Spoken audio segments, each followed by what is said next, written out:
Senator Tom Cotton, senator from Arkansas. Senator Cotton, a Harvard University graduate, entered the armed forces at the height of the Iraq War, a recipient of the Bronze Star, a captain in the United States Army, a gentleman that has understood since he was a young man that the world is inextricably linked to what goes on in this country. He served his country in one of the nastiest wars we've had to fight that still is ongoing in Afghanistan.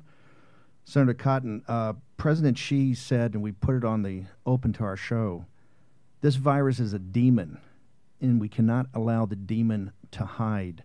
You've really become, I think, a great voice in our country on foreign affairs, national security.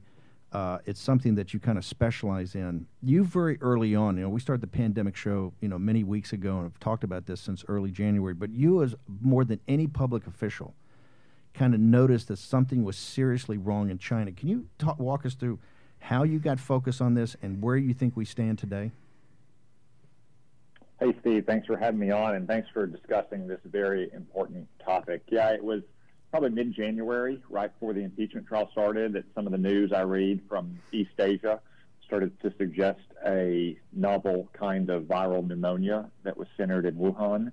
And then as I monitored that through the beginning of the impeachment trial, I just noticed there was a lot of fishy behavior from the Chinese Communist Party officials in both Wuhan and Beijing. And I know that China has a very checkered past of responding to these kinds of crises. It is both incompetent, corrupt, and duplicitous at the same time. So I first kind of sprung into action really right in the middle of the impeachment trial. I had stepped out on several occasions to speak to the president and senior cabinet officials. At the time, I was pressing them to implement a travel ban as quickly as possible. More than 20,000 people traveled from mainland China to the United States every single day before this outbreak. And I commend the president for acting decisively 2 or 3 weeks ago to stop that travel. Because it's simply not a risk we can take. When there are so many unknowns, it is better to err on the side of caution. We like to cite our founding fathers and what they wrote in our Declaration and the Constitution and the Federalist Papers, but one of the wisest founding fathers was Benjamin Franklin, and he said well before our country was founded, when he was talking about a fire department in Philadelphia, an ounce of prevention is worth a pound of cure. And when you're dealing with an outbreak of unknown origins and epidemiological characteristics, truly an ounce of prevention is worth a pound of cure. You've been an observer of the Chinese Communist Party for a while. Dr. Thayer's been on here. He wrote 2 articles in the Hill newspaper calling this the biological Chernobyl of the Chinese Communist Party. And we understand from the miniseries and study of Chernobyl, it wasn't just the incompetence and the lies, but they often don't know what they don't know. What is your assessment now of how the Chinese Communist Party as a government has handled this situation, this Chernobyl in Wuhan? So I think that's well said, Steve. I mean, they are corrupt, they are incompetent, they are dishonest, but they are also ignorant. It's very notable that Xi Jinping did not personally appear to make statements about this virus for several weeks. I think the only public appearance he made was with the WHO director in Beijing and then in Cambodia, in part because they probably don't know what was going on. He's starting to make more appearances now as the backlash has grown and grown and grown. But it's right to characterize it as a Chernobyl. But unfortunately, even on a broader scale, Chernobyl was a nuclear disaster that had serious but somewhat localized effects in Russia. This virus, as we've seen, has a possibility to go global. You've said, and there's always time to put blame, et cetera, but you think because of how the virus hunters actually go about this, you have said as the president's offered the use of the CDC, as the WHO has offered their full virus hunters to go in, and now there looks like there may be a team getting ready to go or just has arrived. But you have said from the beginning, the burden of proof is on the Chinese Communist Party to open up to the world to go through details of what happened here. Why did you say that? So, again, we know that China has a history of duplicity. We can see that from the SARS outbreak in 2003. But even in the last 3 weeks, we've seen it as well. what we've seen is they consistently are managing information about this. They are not opening up to Western scientists, so they are the burden of proof has to be on them to prove the origins of this and the epidemiology. By the way, Senator Cotton, I love the fact that you've got small kids. You're not only a U.S. Senator, you're also a family man, so we appreciate. I've been in that situation many times, so I appreciate you. I appreciate you trying to do an interview and also handle the family. So the firewall, one of the things I've called for, you talked about the burden of proof, and they have not taken the CDC. They have not taken, they've not let our best guys go over there. Dr. Gabriel Leung from Hong Kong University has not been able to go in. Should we make it a point of policy now that they've got to take virus hunters from around the world, and they've got to take down the firewall so you have free communication between the Chinese people and the West? Steve, first off, yeah, so I've got a little guy running around behind me, so we'll try to keep him safe from coronavirus. It's most important to keep him safe. So everything else is secondary.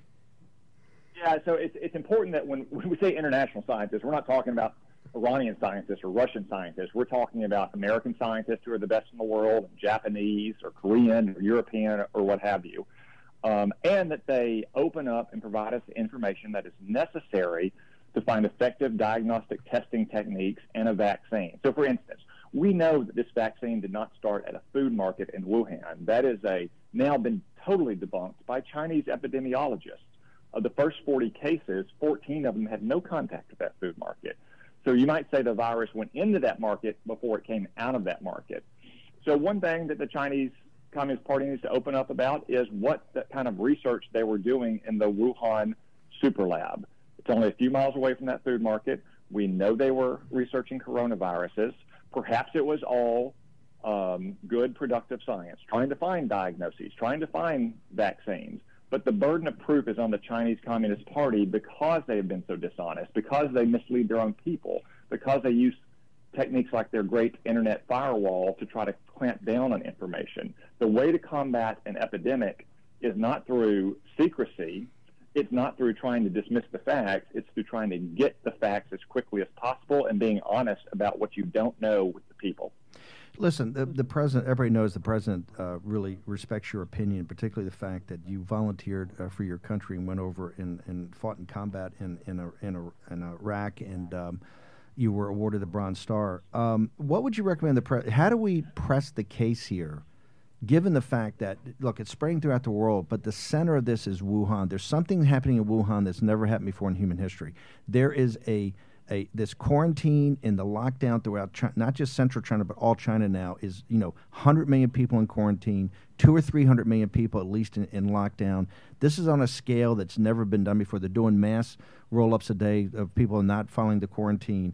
What would you recommend to the president and other governments of the West for the good of the Chinese people and the citizens of the world? What would you recommend steps that we have to take to get for the world to get their arms around this? So first, Steve, I think it's important for everyone to remember that the problem here is not with the Chinese people. It is with the Chinese Communist Party.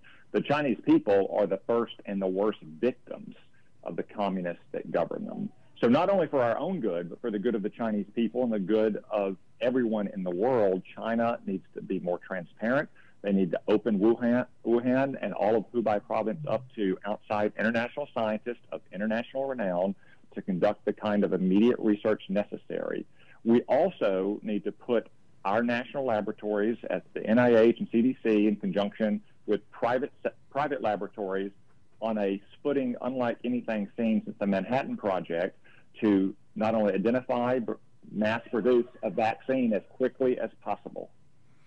Senator Cotton, we know you got to bounce. I want to thank you very much for taking time here, and thank your kids for putting up with us today on War and Pandemic. But great interview. Look forward to having you on the show in the future. But keep going. You're really doing an effort here, I think, to bring this up not just to the American people, but to the people in China and the people throughout the world. Thank you very much, Steve. I appreciate it. Senator Tom Cotton. And now I want to turn to my two wing